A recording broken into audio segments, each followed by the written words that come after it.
Showbiz fanatics, Miss Catherine Bernardo abay nang gigigil sa panibagong updates at panibagong videos na nagsagap patungkol sa third party ng Katniel breakups. Ang lahat ng yan. But before that, if you haven't subscribed yet to my YouTube channel, please don't forget to like, share, and subscribe at hit mo na rin ang notification bell for more showbiz updates. Panoorin natin ang video audio na ito. Confirm to. Hi, confirm? Oo, hindi na to basta narinig lang. Totoo ito. Hindi ko lang alam pwede dinay niya. Pag dininay niya, paninindigan pag totoo to. Si Miles Ocampo. Dahil nga, yung nauna natin yung inaibalita na nagkakamabutihan ay si Andrea Brillantes at si Elijah Canlas. Nakakaloka. Nakapanood nito si Miles Ocampo yung video na Andrea at Elijah. Alam mo kung anong ginagawa sa video? Ay, ano ba yun? Ano pa grabe na ba mga pamura? Hala, para lang pa. Hindi. Alam mo, nagsusubuan. Ano? Ay! Ano? Spaghetti. Akala ko naman, pwede yung sinubo? Pataas mo ba?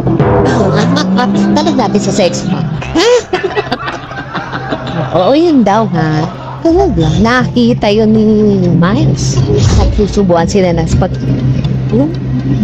Tapos, hindi ko lang pala kung paanong nakarating kay Andrea na alam o napanood ni Miles yung video na nagsusubuan sila ni Elijah. Oo. Alam mo ba, agad na nag-text kay Miles itong si Andre. Ano sabi? Ang sabi sa kanya Ate, sorry, nakakaya. Sa ganyan pa nakarating sa'yo yung tungkol sa amin. Sana makausap kita. Alam ko, anong ginawa ni Miles? Di na po yung cellphone. Yun ang pinarating sa akin ng reliable source. According po sa isang YouTube channel, ay tinakil nila yung patungkol po sa isang videos na nasa agap ng ni Miles Ocampo sa hiwalayan nila ni Elijah Canlas. So kung tatanungin nyo what is the connection sa kwentong ito sa hiwalayang Katniels, alam naman po natin sa isa sa mga sinasabing suspect or third party dito po sa hiwalayang Katniels ay si Miss Andrea Brillantes, dahil po sa mga nagsisirculate na news about dun sa issue ng one night stand at yung issue ng Spain at siya po yung itinuturo. Marami din po ang nagtataka kung bakit si Miss Andrea Brillantes nga ay bantay sarado ng ABS-CBN nang siya po ay pumunta sa TV5 para po mag-promote ng kanila pong programa, at the same time para po siya ay ma-interview ni Miss Marfori. Pero sinabi ng ABS na pinagbabawal na tanungin itong si Miss Andrea Brillantes patungkol nga sa usapin ng breakups ng Katniels. So what is the relationship or ano pong relasyon niyan? So it only shows na kung totoo talagang nangyari ang mga bagay na ito. Totoo nga talaga ang naiisip na marami mga netizen na si Andrea Brillantes ay pambansang third party. No? Siya po talaga ay meron po talaga siyang attitude, what she wants, she gets. So kung sino yung ginusto niya, makukuha niya. So sa paglabas nga ng mga videos na ito, labis na nasaktan ang kaibigan ni Miles Ocampo na si Miss Catherine Bernardo dahil nakakaladkad na naman yung kanilang pangalan, kasabay pa ng pangalan ni Catherine si Miles na magkaibigan sila.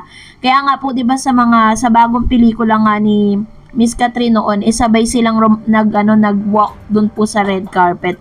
Magkasama silang dalawa dahil matagal na po silang magkaibigan, At ang nakikita ko po dito, ang POV ko lang, is ginagawa nila to, pinaiingay nila yung issue na ito. Diba? Kumbaga parang pinag-uusapan po siya online. Kasi nga, parang ang dating po sa akin, nililihis po nila yung issue. Kasi dahil nga parang mainit na pinag-uusapan nga na si Andrea ang third party story dito po sa Katniels. So, kaya hindi mamatay-matay yung galit ng mga tao dito po kay Andrea tsaka kay Daniel Padilla. So, ang ginagawa nila dahil po talaga namang masasabi natin na isa rin si Andrea sa pinagmamalaki ng ABS na kanilang talents, no, ang ginagawa nila is damage control. Para po talagang malihis ang paningin ng tao, malihis ang isipan ng tao, is pinapaingay nila yung issue na ito kay Elijah Canlas at saka kay Andrea Brillantes para hindi po maputukan ng husto ang Katniel. Syempre, meron po silang inilulutong proyekto para sa dalawa eh. So, kailangan po talaga is malinis at maayos po, no? At syempre, kasabay nito is ayaw nilang masira ang imahe ni Andrea Brillantes sa publiko. Pero ang masakit lang, pag mali kasi mali, dapat may sanction din na gawin ng ABS-CBN dito sa batang ito para at least, diba, malaman niya na mali yung ginagawa niya. Kasi tama nga yung sinasabi ng netizen na baka hindi siya masyadong nagagabayan ng tama dahil siya yung parang siya yung siya yung masasabi natin na nagpo-provide sa pamilya. Kaya parang hindi na rin siya nasasabihan parang hindi siya na bibigyan ng payo, no? Dahil syempre, alam niyo na kapag ikaw ang breadwinner, parang kahit anong gawin mo, parang lahat yun tama sa paningin nila. So, kayo na po ang umusga. At dahil dyan narito ang ilan sa mga talakpo ninyo patungkol naman sa ating updates. Unahin natin ang komento mula kay Ma'am si Glenda Cueva. Sabi niya, hindi na nga dapat ituloy, gawin movie nila kasi mainit pa issue sa kanila ngayon, hindi pa time ngayon, magtambal sila ngayon. Saka na lang sila magtambal sa movie, magwala na silang issue. Actually, yun po talaga yung isa sa mga decision po ng nasabing network na medyo mauurong pero hindi pa rin sure kung matutuloy kasi ang desisyon ay manggagaling po kay Catherine at kay Daniel. Maaaring si Daniel gusto niya pero si Catherine nag-iisip pa siya if she wants to pursue that movie kasi maging si Derek Cathy Garcia gusto niya din, 'di ba? Pero wala naman sila magagawa kung ayaw din ng Katniel. Sabi naman ni Maria, no, she will just be used by Daniel. Let him experience the consequences of his misdeed. No, for Catherine and Daniel movie. Si Catherine naman gamitin para kumita ang pelikula at maibalik Daniel sa limelight. No. Ayan.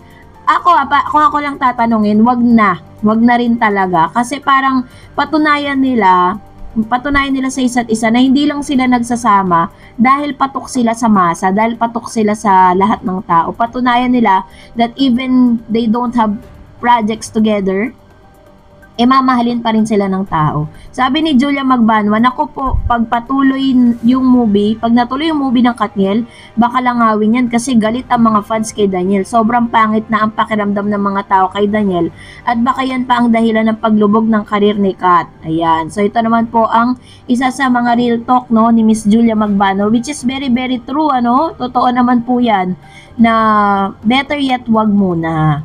And another comments sa isa sa mga user, sabi ni Daniel, dapat si Daniel ang gumawa ng paraan. Suyuin niya ng suyuin at pakita mo si Daniel na talagang nagsisisi ka. Ayan. So, kailangan kasi merong regrets, no? Merong pagsisisi sa mga ginawa mo, kung ano man yung mga naganap, di ba? Ipakita niya sa madla, baka mamaya mahalin pa siya ulit.